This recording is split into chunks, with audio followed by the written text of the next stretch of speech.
여러분이 이 마가복음이 읽는 것이 더 재미있어지시려면 이 이야기가 마가복음 안에 있는 여러 수많은 이야기들의 파편이 있는데 그것이 점처럼 따로 흩어져 있으면 재미없는 성경 읽기가 됩니다. 그 점들이 연결되어져서 어떤 하나의 그림을 그리게 될 때 그 성경 읽기가 참 유의미해지고 또 흥미로워진다라는 것을 경험하게 되는데요. 그런 의미에서 우리가 아직 많이 안 왔어요. 아직도 1장도 안 끝났는데 1장에서 마가가 그려주는 복음이란 예수님의 정체에 대한 것이다 얘기했습니다. 그분이 그리스도이시고 하나님의 아들이시다라고 하는 것, 이것이 복음이고 그가 가져오신 새로운 창조의 나라, 그것을 가져오신 것이 우리에게 복음이다. 그리고 그 복음에 부합하게 살아가는 것, 지난주에는 우리가 더러운 영에 붙들린 사람이 자유하게 되어지는 것, 정결하게 되어서 하나님 나라의 새 창조의 백성으로 살아가게 되는 것, 여기까지 이야기했어요. 그리고 이제 중간에 제자를 부르셔서 그 나라가 지속적으로 그들이 그 나라를 경험할 뿐 아니라 그들이 그 나라의 프로파간다를 증거하는 사람으로 하나님이 살게 하셨다. 여기까지 이야기했습니다. 그리고 나서 예수님이 갈릴리에서 사역하신 이야기가 끝나고 오늘 이제 본문 연결되는 거예요.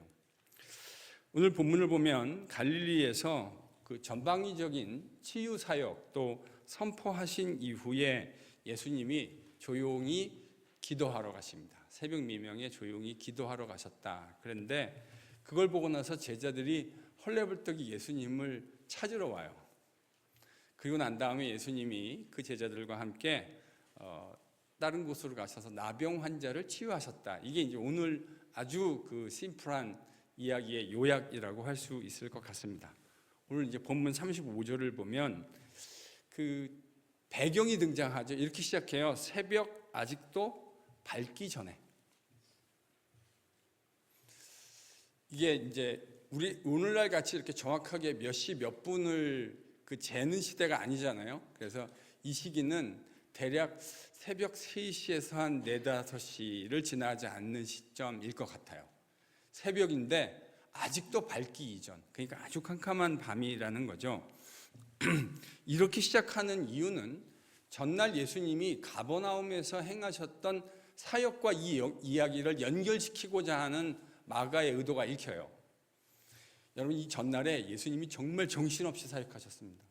막 설교하시고 귀신도 내어 쫓고 베드로 장모 집에 가서 밥 한 술 뜨려고 하셨는데 식사도 제대로 못하시고 열병 든 시몬의 장모를 고쳐주시고 밥 한 술 뜨시고 그 동네 앞에 모든 병자 귀신 들린 사람들을 가버나움에 있는 사람들이 다 몰려들어서 아마 꽤 늦은 시간까지 예수님이 사역을 하신 것 같아요. 여러분, 이게 얼마나 힘든 사역이었는지 잘 모르시죠?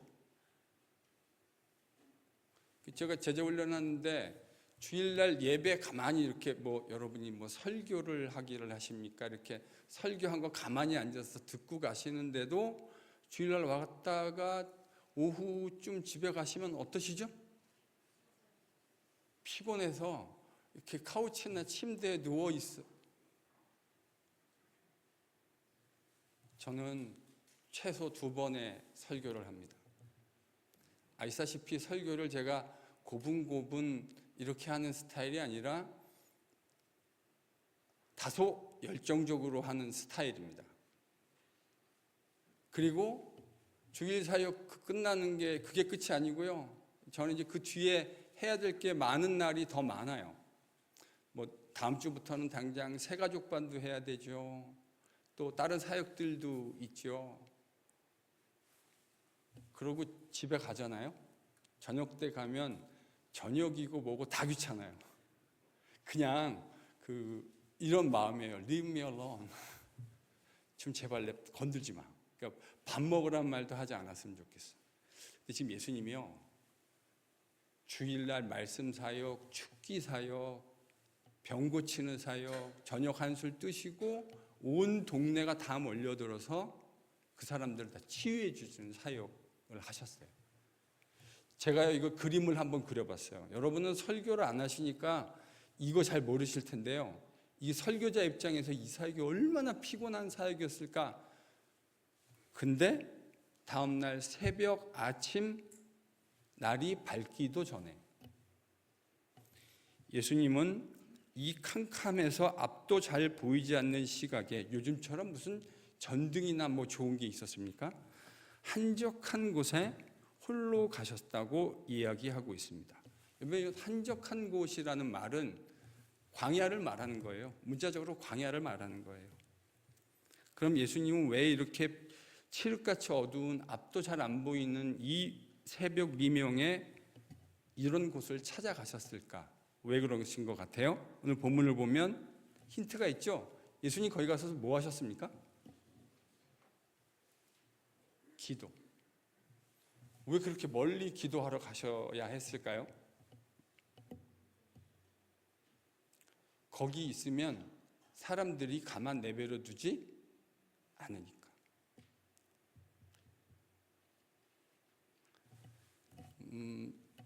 교인들이 목사도 잘 내버려 두지 않아요. 저를 여러분은 1대1이지만 저는 여러 사람을 상대해야 되잖아요.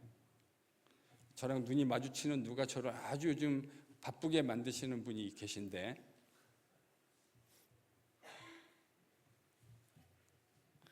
그래서 예수님은 사람들로부터 좀 떠나셔야 할 필요성을 느끼신 것 같아요.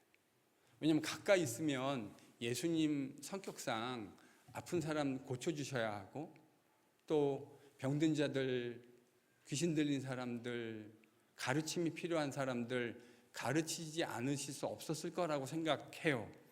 그래서 주님은 조용히 시간을 가지기 위해서, 하나님께 기도할 시간을 얻기 위해서 떠나셔야 했습니다. 근데요, 지금 이 시간은 맥락이 어떤 거냐면 예수님이 일종의 가버나움에서 업라이징 스타가 되신 거 아닌가요? 이쯤 되면 그렇게 되지 않겠어요? 병자 있으면 고쳐줘, 귀신 들린 사람들 다 귀신 내어 쫓아줘. 그러니까 지금 이미 이전 맥락에 무슨 얘기가 나오냐면 온 동네가, 온 도시가 다 시몬의 집 앞에 장사진을 쳤어요. 이게 지금 예수님이 처해 있는 문맥이에요. 그래서 예수님은 사람들이 없는 한적한 광야를 선택하셨습니다. 그 선택의 목적은 기도하시기 위함이었다. 이렇게 마가는 기록했습니다. 예수님은 자신이 이 땅에서 행해야 할 일들, 그 일에 집중하는 모습을 보이셨는데 그게 뭐였다는 거죠? 그게 기도였다는 거예요. 기도였다. 기도 묵상하시고 기도하시고, 여러분, 이건 하나님과 교제하는 백성의 모습이 어떤 것인가를 예수님이 보여주시는 거예요. 예수님이 메시아이고 하나님의 아들이라고 그랬잖아요. 여러분, 하나님의 아들의 의미가 두 가지라고 마가복음에서 제가 말씀드렸죠. 기억나세요? 좀 시간이 지났으니까 이제 기억이 가물가물하실 때가 되신 것 같긴 한데, 하나님의 백성 이스라엘, 그리고 이스라엘의 왕이라는 의미입니다. 예수님은 하나님의 유일한 백성으로서 그 백성이 하나님과 교제하는 언약 백성다운 모습이 어떤 것인가, 그가 가져오신 하나님의 나라에서, 새로운 창조의 나라에서 하나님의 언약 백성이 어떻게 살아야 하는가를 지금 보여주고 계시는 거예요. 여러분, 이게 바로요 하나님 백성다운 삶의 모습인 거죠. 누구와 교제하는 삶입니까? 하나님과 교제하는 삶. 이게 구원의 목적이라니까요. 하나님이 우리를 구원하신 게요, 우리와 함께 아버지와 자녀로 교제하시기 위함이에요. 혹시 그 교회에 이런 생각하시는 분들이 계실 수도 있죠. 기독교 구원의 목적을 죽어서 천국 가고 그분에게 잘 보여서 이 땅에서 내가 원하는 거 좀 이렇게 주님이 이루어 주시고, 저는 그렇게 생각하시는 분들을 보면 안타까워요. 왜 안타깝냐면 여러분이 생각하시는 대로 잘 안 될 거예요. 기독교 구원의 목적은 하나님과 펠로우십하고 교제하는 데 있습니다. 그래서요, 그게 재미없는 분들, 제가 몇 번 말씀드린 것 같은데, 그 재미없는 분들은요, 주님이 완성하시는 그 나라에 가는 것 재미없으실걸요? 아니, 여기서 맛있는 음식점에 가서 그거 먹는 게 정말 인조이가 되고 그게 기뻐야 음식점을 찾아가는 건데, 여러분 만약에 그걸 안 좋아하는 사람이라면 가본들. 하나님과 교제하며 사는 것이 완성된 하나님의 나라의 모습인데, 여기서도 하나님과 교제하는 게 그렇게 싫은데 막상 가면 잘 생각해 보세요. 기독교인이 된다는 선택은 되게 저는 어마어마한 선택이고요. 거기에는 엄청난 결과들이 따라오는 거라고 생각합니다. 혹시 다른 사람에 의해서 끌려오는 모습으로 사셨다면 한번 주체적으로 잘 생각해 보실 필요가 있어요. 하나님과 교제하는 모습이야말로 구원의 진정한 의미예요. 그분과 함께 사는 것, 함께 교제하고 함께 삶을 나누고, 또 예수님이 이렇게 기도하신 행위는 그분이 앞으로 행하실 사역과 관련해서도 저는 매우 시사하는 바가 크다고 생각합니다. 자신의 사역을 감당하기 위해서 예수님은 이 피곤한 사역의 한가운데에서도 일찍 일어나셔서 사람들과 떨어져서 하나님 앞에 기도하고 교제하셔야 할 시간을 가지셨어요. 이게 없으면요, 진짜 사역이 이루어지지 않아요. 그러니까 이걸 왜 해야 되는지 아세요? 이게 본질이기 때문이에요. 이 본질을 붙들지 않으면요, 제가 인생 살아보니 그런 것 같더라고요. 본질을 붙들지 않는 사람은요, 항상 변죽을 울리고 비본질을 붙들게 되어 있습니다. 변죽을 울리는 사람들이 등장합니다. 예수님은 본질을 붙들고 있는데 본질이 아닌 엉뚱한 거를 붙드는 사람들이 본문에 등장하는데, 그게 바로 시몬과 그와 함께 있는 사람들이었다, 이렇게 기록되어 있어요. 시몬은 베드로를 말하는 거죠. 함께 있던 사람들이 등장하는데요, 그들이 어떤 이유에선가 예수님을 지금 헐레벌떡 뒤쫓아왔습니다. 여러분 왜라고 생각하세요? 지금 이 제죠. 뭐가 원하는 대로 잘 되면 본질이 어떤 건지를 붙들지 못하는 경우에 그 비본질 때문에 마음이 붕 떠 있는 것을 볼 때가 있습니다. 저는 제자들이 꼭 그러지 않았을까 싶습니다. 한번 생각해 보세요. 제자들 편에서 자기 선생님 예수님이 계시는데 이 양반이 귀신에게 명령하면 귀신이 떠나가요. 병든 자에게 손을 얹고 기도를 하면 병든 자가 막 나아요. 근데 이게 한두 사람이 아니라 그 가버나움에 있는 모든 사람들을 주님이 다 그렇게 치유하시는 걸 여러분 어젯밤에 눈으로 여러분이 봤다고 한번 생각해 보세요. 제자들 잠이나 제대로 잤겠습니까? 설레어서 야, 우리 완전히 제대로 물은 것 같아. 이분 따라가면 완전 대박, 인생 대박 날 것 같아. 제자들은요, 이 타이밍에 저는 틀림없이 그런 생각을 했을 거라고 추측합니다. 그렇게 해석할 수 있는 정황적 증거들이 앞으로 이제 마가복음에 계속 나와요. 마음이 땅에다가 발을 붙이고 살아야 되는데 땅에 발이 잘 안 닿는 거죠. 그래서 아침 일찍 제대로 잠을 자는 둥 마는 둥 제자들도 그러고 일어났는데 지금 그 집 문 앞에 이 가버나움에 있는 사람들이 또 장사진을 치고 있는 거죠. 여러분 이쯤 되면 제가 요즘 가끔 하는 말이 있는데 물 들어왔을 때 노를 열심히 저어야 된다. 무슨 말인지 이해하시죠? 물이 들어왔을 때 노를 열심히 저어야 된다.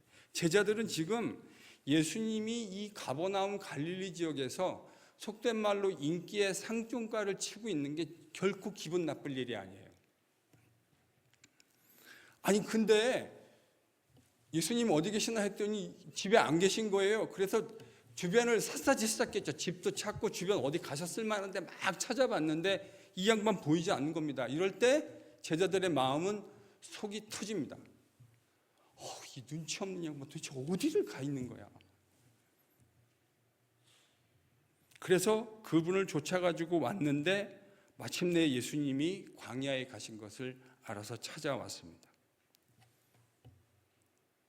이 성경에는 안 기록되어 있는데요. 제자들이 예수님, 사람들이 당신을 찾습니다. 이거를 어떤 투로 말했을 것 같으세요? 막 속이, 경상도 말로 속이 터지는 겁니다. 이쯤 되면. 아니, 예수님 좀 생각 좀 해보세요. 지금 당신이 어디 계셔야 하는지. 제자들은요, 마음이 한껏 고무되어져 있습니다. 근데 예수님이 뭐라 그러시냐면, 그런 제자들의 마음에 주님은 1도 관심이 없는 것처럼 보이십니다. 제자들은 인기에 편승해 있는데 그것에 1도 관심이 없는 주님, 아주 절묘한 본문 안에 대조를 이루고 있다 하는 생각을 보게 돼요. 본질에 온전히 집착하는 주님과 완전히 비본질에 매몰되어 있는 제자들. 예수께서는 제자들의 그런 한껏 부풀러 오른 기대와는 달리 다른 이웃 마을로 가자고 제안하십니다. 그러면서 이렇게 말씀하세요. 그곳에서도 내가 복음을 전하여야 한다.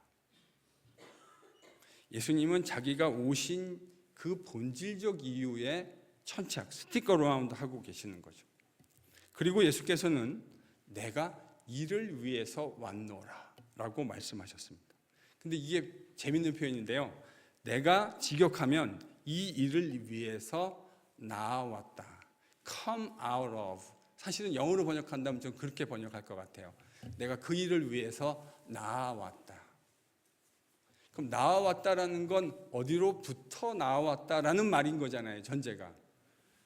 그럼 예수님 어디로부터 나왔다고 말씀하시는 걸까요?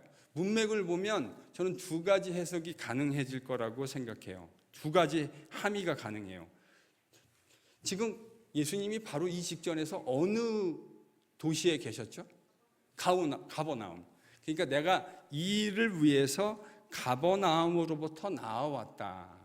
I just came out of Capernaum. 이렇게 말씀하신 것일 수 있죠. 근데 이거는 예수님이 가버나움에 줄곧 계셨으면 모를 텐데 이를 위해서 가버나움에서 나왔다라고 하는 말은 마가복음 전체의 맥락에서는 그다지 맥센스가 잘 되지 않습니다. 그러면 예수님이 어디로부터 나왔다고 말하는 게 마가복음 안에서 더 좋을까요? 하나님으로부터 나왔다. 저는 그게 더 좋은 해석인 것 같아요. 그러니까 예수님이 지금 이와 같은 새 창조의 일을 감당하기 위해서 하나님으로부터 나왔다. 지금 예수님은 그렇게 말씀하신 것 같아요. 하나님의 통치, 즉 새로운 창조의 나라를 이 땅에 주님은 드러내기 위해서 나아오셨어요. 그렇기 때문에 예수님은 사람들의 필요에 둔감하지는 않으시지만 자기가 이 땅 가운데 나아오신 그 본질적인 이유에, 그 본질적인 것에 관심을 가지고 계시다는 것이 너무나 선명하게 보이는 거죠. 제자들은 인기에 편승하려고 하는데 이 모습과 대조적으로 주님은 자신이 하셔야 할 가장 중요한 일이 무엇인가? 하나님과 하나님의 백성으로 이 땅에서 하나님과 새 창조의 나라에서 함께 동행하고 교제하는 삶. 그리고 그것을 세상 사람들에게 증거하기 위해서 나아오신 자신의 삶의 본질적 이유에 천착하는 모습이 아주 인상적입니다. 본문을 묵상할 때. 이렇게 한 다음에 이 이야기가 되고 난 다음에 다음에 등장하는 게 뭐냐면 나병 환자를 주님이 치유해 주시는 이야기예요. 근데 여러분 이 나병 환자라는 것, 유대인의 맥락을 좀 아는 사람들은 나병 환자는요 자신이 살고 있던 그 집에, 그 마을에서 살 수 없었어요. 이 나병에 걸렸다는 것이 제사장을 통해서 컨펌이 되고 나면 그는 마을 바깥에, 거주지 바깥으로 나가서 살아가야 했어요. 아무리 사랑하는 가족들이 있다 하더라도 그렇게 할 수 없었던 것이죠. 근데 이 사람이 지금 아무런 예고도 없이 예수님 앞에 불쑥 찾아온 거예요. 이거는 유대인들이었으면 기대할 수 없는 행동이었어요. 아마도 갈릴리 지역에 다 퍼져 있는 예수님에 대한 소문을 이 사람도 들었던 것 같습니다. 그리고 그 소문을 듣고 찾아온 것이죠. 예수님을 이 사람이 불시에 찾아온 것은요, 유대인의 정결 규례상 그 규례를 깬 행동이라고 이해할 수 있어요. 이렇게 하면 안 돼요. 왜냐하면 유대인들은 부정하고 정한 것이 매우 명확해서요, 이렇게 해서 다른 사람을 부정하게 만들 수 있기 때문에 이런 행동은 정상적 유대인이라면 할 수 없는 행동이었던 것이죠. 근데요, 그의 고백에서 볼 수 있듯이 그는 예수님한테 가면 그가 이 문제를 해결해 주실 수 있다고 그는 확신하고 있었던 것으로 보입니다. 근데 예수님이 이 나병 환자를 치유해 주시는 이야기에서 저는 신약을 공부하는 사람인데 제 입장에서 진짜 눈에 띄는 게 하나 있어요. 예수님이 이 사람을 고쳐주는 스토리에서 딱 스탠드아웃 하는 게 있는데 그게 뭐냐면 41절입니다. 본문 41절을 한번 읽어보실까요? 같이 읽습니다. 시작.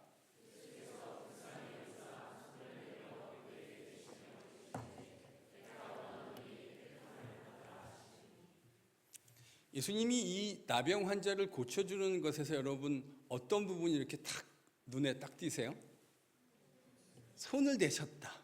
그렇죠? 손을 대셨다. 터치하셨다는 거예요. 사실 예수님이 어떤 사람을 치유해 주실 때, 힐링 사역을 해 주실 때 예수님 심지어 어떤 백부장의 종, 우리가 얼마 전에 읽었던 스토리에는 그 현장에 가지도 않으셨어요. 그렇죠? 리모트 워킹. 요즘 같이 이 쿼런틴 하는 것도 아니었을 텐데 그 백부장이 정말 놀라운 사람이었죠. 예수님이 고쳐주러 가실라 했더니 뭐라 그랬습니까? 오시지 마십시오. 저도 장교인데 제 밑에 병사들이 있습니다. 이 사람 보고 가라 하고 저도 보고 일로 오라 하면 제가 그냥 인간인데도 제 말을 듣습니다. 주님 거기까지 오실 필요도 없습니다. 말씀으로만 하옵소서. 예수님 뭐라고 하셨죠? 내가 이스라엘에서 이런 믿음을 만나본 일이 없다. 그랬던 주님인데요, 지금 손을 대셨대요. 이건 유대인들에게는요, 이제 이 옐로우 플래그가 딱 올라가는 순간입니다. 예수님이 손을 댔다고? 이 사람이 무슨 병이 있는데요? 나병이요. 나병은요, 의식적으로 부정한 거예요. 이건 만지면 안 돼요. 왜 집안에서 못 살게 하냐면 다른 사람들이 부정해질까 봐 마을 바깥으로 보내서 딴 데서 살게 만들었던 거예요. 근데 예수님이 손을 대셨대요. 매우 의도적인 것이죠. 예수님이 사람들의 병을 고쳐주실 때 말로만 하신 경우도 허다한데 굳이 이 유대 레위기 문화권에서 레위기 13장을 알고 있는 예수님이 그와의 접촉을 통해 그를 치유하셨다면 이건 매우 의도적인 주님의 접근이라고 하지 않을 수 없습니다. 나병 환자의 접근은 정결규례상 금지됐던 것이기 때문이죠. 그런데 예수님이 그를 만지셨어요. 무슨 의미를 가르쳐주고 싶으셨을까요? 여러분, 레위기에서 부정한 것이 정한 것이 부정한 것과 다면 어떻게 되죠? 부정한 것 때문에 정결한 것이 부정해져요. 이게 레위기의 정결 규례예요. 그런데 예수님의 치유 행위에서 잘 보면 두드러지는 게 뭐냐면 예수님의 치유를 통해서 그와 접촉한 사람, 원래 레위기 13장과 14장의 규례대로 하면 부정한 나병 환자를 접촉한 예수님이 어떻게 되는 거죠? 부정해지는 거예요. 이게 유대인이 레위기 13장을 가지고 생각할 수 있는 바예요. 그런데 놀라운 건 이 사람 때문에 예수님이 부정해진 게 아니고요, 예수님 때문에 이 부정한 사람이 어떻게 됐다고요? 정결해졌어요. 이쯤 되면 눈치가 빠른 분들은 이 이야기가 지금 마가복음의 맥락에서 어떤 의미를 가지고 있는지가 좀 보이시지 않을까요? 새 창조의 나라는 부정하고 더러운 영이 쫓겨나가고 부정하고 더러운 것이 어떻게 되는 거죠? 정결해지는 거예요. 저는요, 마가가 이걸 의도적으로 이렇게 썼다고 생각해요. 예수님이 부정한 것과 다니까 부정한 사람으로 인해서 예수님이 부정결에 의해서 오염되신 것이 아니라, 더러워지신 것이 아니라 새 창조를 가지고 오신 예수님 때문에 부정한 사람이 정결해졌어요. 여러분, 이게 새 창조의 나라의 비밀이에요. 예수님은 그거를 알려주고 싶으셨던 거예요. 그래서 일부러 안 만지셔도 되는데 일부러 인텐셔널리 그를 만지셨어요. 사람들은 뭐라고 생각하죠? 어휴, 저 양반이 부정한 사람을 만졌으니 부정해졌네 라고 생각하는 그 타이밍에 정결의 역전현상이 일어나는 거죠. 새 창조를 가져오신 예수님을 만나니까 부정한 사람도 정결한 사람으로 바뀌는 거예요. 저는 이게 이 새 창조의 나라의 본질을 우리에게 보여주고 있다고 생각해요. 예수님과의 접촉은요, 이 새 창조의 나라의 비밀은 유대의 율법을 뛰어넘는 가르침이에요. 만지면 정결한 사람이 부정해지는 게 아니고 예수님과 접촉하면, 예수님과 교제하면 예수님 때문에 부정하고 더러운 사람들이 어떻게 된다고요? 정결하게 되어서 깨끗해지는 나라. 이게 무슨 나라죠? 새로운 창조의 나라, 하나님의 나라예요. 예수님은 새로운 창조의 능력으로 만물을 정결하고 깨끗하고 새롭게 만드시는 분이십니다. 사람들은요, 늘 다른 사람들의 환호에 반응하는 것 같아요. 저를 봐도 그래요. 저한테 비난을 쏟아내는 것보다 좋아해 준다는 말이 그냥 좀 좋아요. 저도 그게 좋은 것 같아요. 좀 정직하게 말하면 그 환호에 반응하고 싶은 유혹을 느낍니다. 사람들이 보내주는 그 얄팍한 환호에 반응하고 싶은 유혹을 느낄 때가 있어요. 제자들이 아침 일찍 기도하러 나가신 주님을 찾아갔던 이유도 많이 다르지 않겠다, 그런 생각이 듭니다. 전날 이루어졌던 사역을 생각하면 아직도 그 감흥이 사라지지 않죠. 공감이 되세요? 제가 저희 교인들 앞에서 말씀드리기는 참 죄송스럽긴 한데, 우리 3주 전에 슈퍼볼을 했었잖아요. 제가 이글스 팬인 건 알고 계시죠? I'm from Philly. I'm from Philly. 저는 필리를 사랑해요. 그래서 거기서 이제 이렇게 가면, 제가 전에 있던 목회도 뉴잉글랜드, 제가 하필 가던 해에 뉴잉글랜드 페이트리엇이랑 이글스랑 슈퍼볼에서 또 만났어요. 제가 여기 세인트루이스 왔더니 또 캔자스 시티 칩스랑 이글스랑 또 만났네요. 저는 이글스를 마음 깊은 곳에서 응원합니다. 성도들이 저보고, 목사님 뉴잉글랜드 왔으니까 페이트리엇으로 갈아타셔야죠. 또 저희 교회에서도 제가 비슷한 얘기를 들었어요. 목사님 이제 세인트루이스 왔으니까 칩스로 건너오셔야죠. 그럼 제 대답은 이겁니다. 어떻게 준 마음을 뺏을 수가 있습니까? 한 여자에게 준 마음도 뺏을 수 없는 것인데, 주님에게 드린 마음도 뺏을 수 없는 거 아닙니까? 이 정도 결기와 정조는 있어야 되는 거 아니에요? 제가 그렇게 대답합니다. 주님에게 드렸던 마음이 나누어질 수 없는 것처럼 이미 드린 마음을 거둬들일 수 없습니다. 진짜 그래요. 저는 여기 제가 세인트루이스에서 얼마를 사는지 관계없이 저는 계속 이글스 팬으로 살 거예요. 상관없어요, 여러분이 뭐라고 말씀하시든. 그래서요, 제가 지난 3주 동안 그 이글스가 칩스를 무참하게 빌업한 장면을 보고 또 보고 또 보고 하이라이트로 보고 제가 한 10번 이상은 봤을 것 같아요. 지난 3주 동안. 왜요? 너무 좋아서. 그 감흥이 너무 좋아서요. 퍼레이드 하는데요. 여러분은 여기 계시니까 모르지만 필리 있는 사람들은 이번에 퍼레이드 했거든요. 슈퍼볼 챔피언십 그 트로피랑 링 가지고요.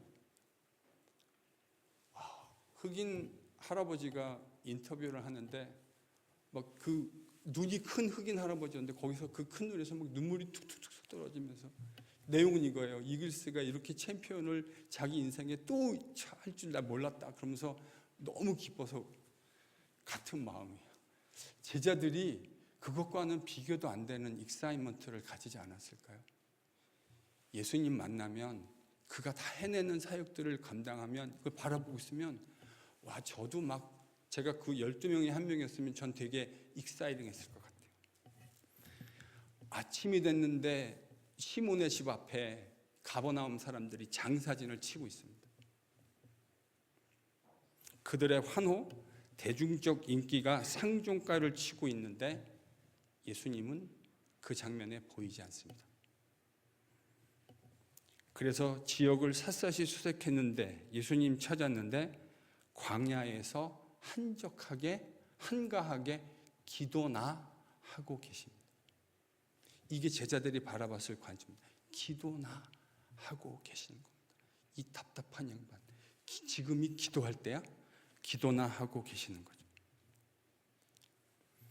근데 예수님께는요, 이 장면이 얼마나 시사하는 바가 크냐면요, 예수님께는 그 대중들의 환호가 깃털 하나의 무게로도 느껴지지 않으셨어요. 저는 그러셨을 거라고 생각합니다.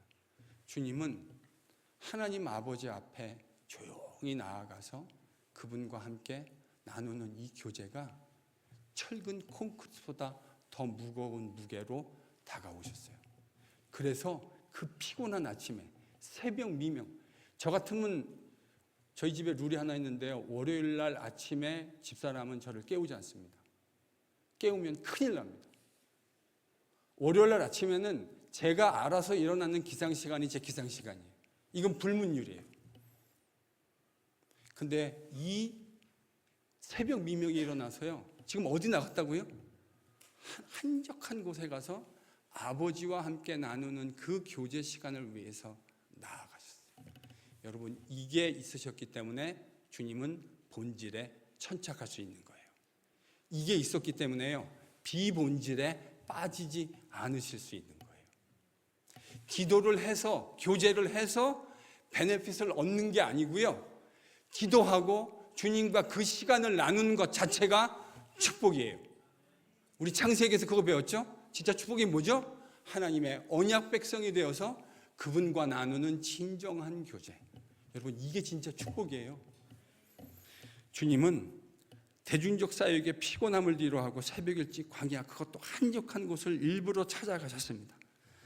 그가 이루어낼 사역과 사람들의 환호보다 하나님과의 교제가 훨씬 비교도 할 수 없을 만큼 중요한 것이기 때문일 겁니다. 여러분, 이게요, 새 창조의 하나님 백성다운 삶의 모습이에요. 하나님이 저와 여러분을 예수 그리스도의 보혈의 피로 구속고 속량하여 주신 궁극적인 모델이 뭐냐? 어떤 거죠? 지금 이 모습이에요. 하나님은 저와 여러분을 이 모습 만들기 위해서 예수 그리스도를 내어주신 거예요. 그분과 교제하며 살아가는 것. 그것이 가장 기쁜 사람들을 만들어내시는 것이죠. 여러분, 바로 이게 구원받은 자의 모습이어야 할 겁니다.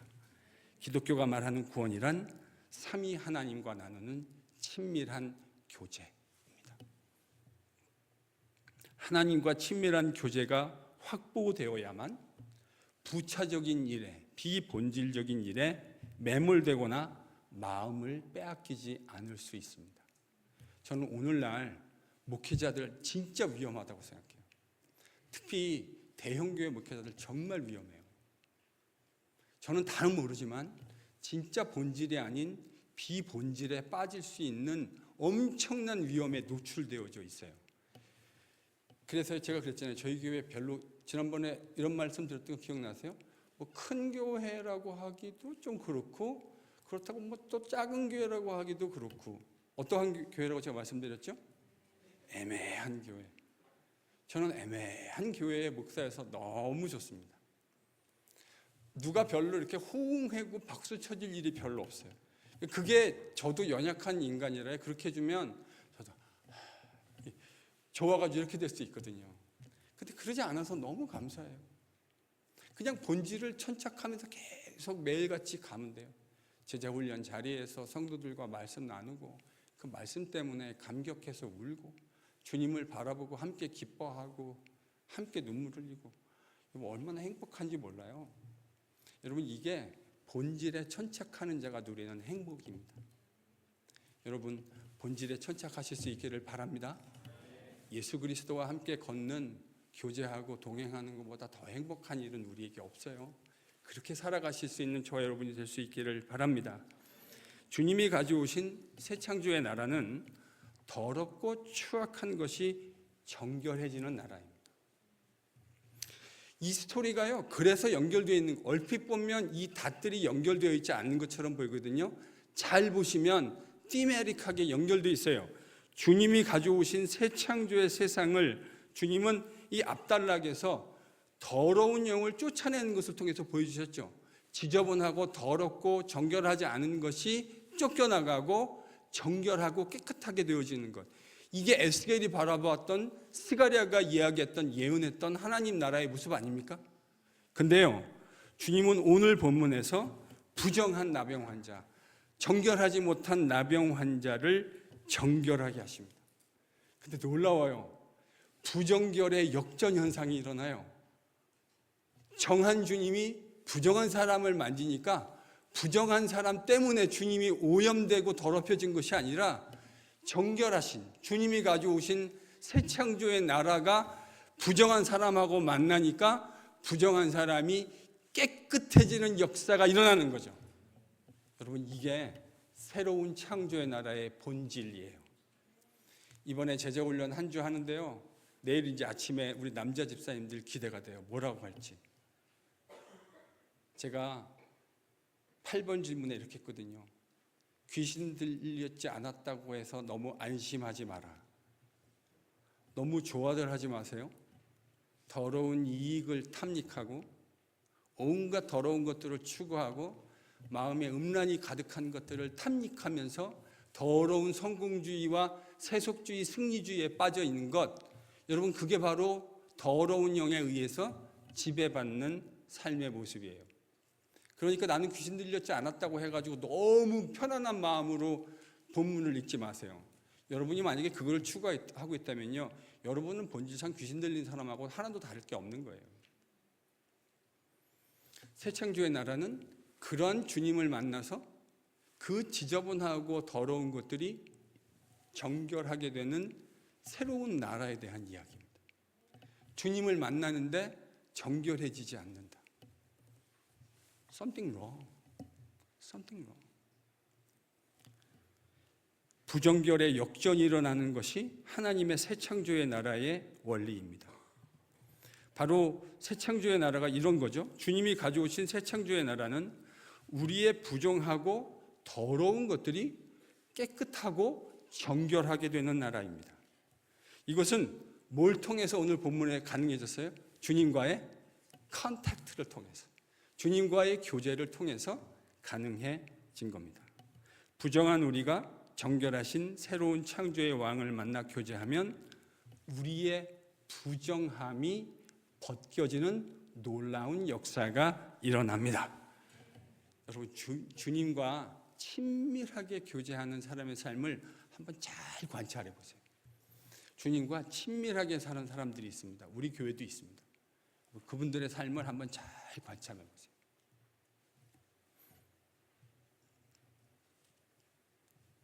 주님과 교제하는 사람의 삶이 어떻게 보이시던가요? 살펴보세요. 주님과 교제하는 사람의 삶이 어떻게 보이세요?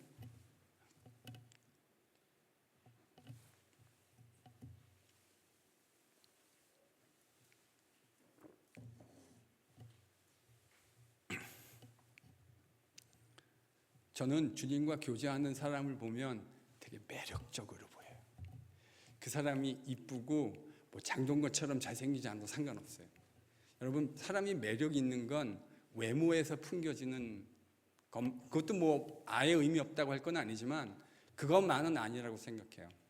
저는 진짜 매력적인 사람이 어떤 사람이냐면 주님과 교제해서요, 정결한 삶을 살아가는 사람들과 비교했을 때, 와, 어떻게 저런 삶을 살 수 있지 하는 사람을 보면 진짜 매력적, 어트랙티브해요. 진짜 매력적이에요. 여러분은 어떤 사람을 보면 매력적이라고 생각하세요? 우리 청년들 멋진 사람 이런 말 하지 마세요. 그래도 나는 누가 뭐래도 외모 뜯어먹고 살 거야. 이런 이야기는 패역한 이야기예요.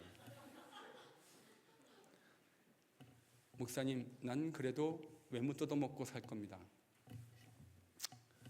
얼마 안 갑니다. 얼마 안 가더라고요, 그게. 그 시간이 지나면 외모는 평준화가 되어집니다. 제 느낌에요, 한 65 정도를 넘어가면 거의 평준화가 이루어지죠. 여러분, 저는 예수님과 교제하는 사람을 보면 정말 매력적이다라는 생각을 합니다. 왜냐하면 그들이 맺어내는, 주님과의 교제 안에서 맺어내는 삶의 열매들이 너무나 아름답기 때문이에요. 외모는 별로인데도, 저도 보는 눈은 좀 있으니까요. 외모는 별로인데도요, 주님과 교제하며 살아가는 사람을 보면 전 이렇게 생각이 들어요. 아름답다. 진짜 아름답다. 예쁘다가 아니에요. 아름답다. 아무리 예뻐도요, 주님과 교제하지 않는 곳에서 나는 그 더러움의 악취는 보면 볼수록 안타까워요. 여러분, 정결한 삶의 모습은 매력을 느끼게 만듭니다. 우리에게 도전을 주게 되어 있어요. 여러분, 이게 바로 새 창조의 나라가 만들어내고 싶은 사람의 모습이에요. 누가 이런 사람이 된다고요? 주님과 교제하는 사람, 주님과 만나는 사람, 주님과 접촉점을 갖는 사람. 오늘 본문은요, 새 창조의 나라에 대한 바로 그 이야기를 해주는 거예요. 도전합니다. 예수님을 말씀과 기도를 통해서 매일같이 만나는 삶을 사실 수 있기를 바랍니다. 거기서요, 새로운 창조의 사람에게 요구되어지는 정결함이 만들어지는 비밀을 깨닫게 되실 거예요. 주님과 교제하잖아요. 그러면 정결한 것이 사모가 돼요. 주님을 기쁘시게 해드리고 싶은 욕구가 일어나게 돼요.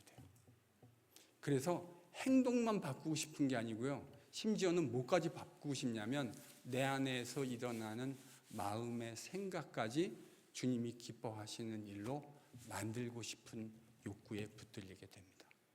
여러분, 이런 사람의 삶에는 그리스도 예수의 향기가 은은하게 퍼져납니다. 이런 사람은 매력적인 사람입니다. 이런 사람은 함께 밥 먹고 싶은 사람입니다. 이런 사람은 같이 커피 마시며 인생에 대한 정말 진지한 이야기를 나누고 싶은 사람이 됩니다. KPC의 모든 성도들 예수의 제자가 되어서 주님과 교제하고 주님의 은은한 향기를 뿜어내는 귀하고 복된 성도들이 되실 수 있기를 축복합니다. 그걸 위해서 주님은 죄송해요, 목사님. 그냥 올라오시죠, 뭐.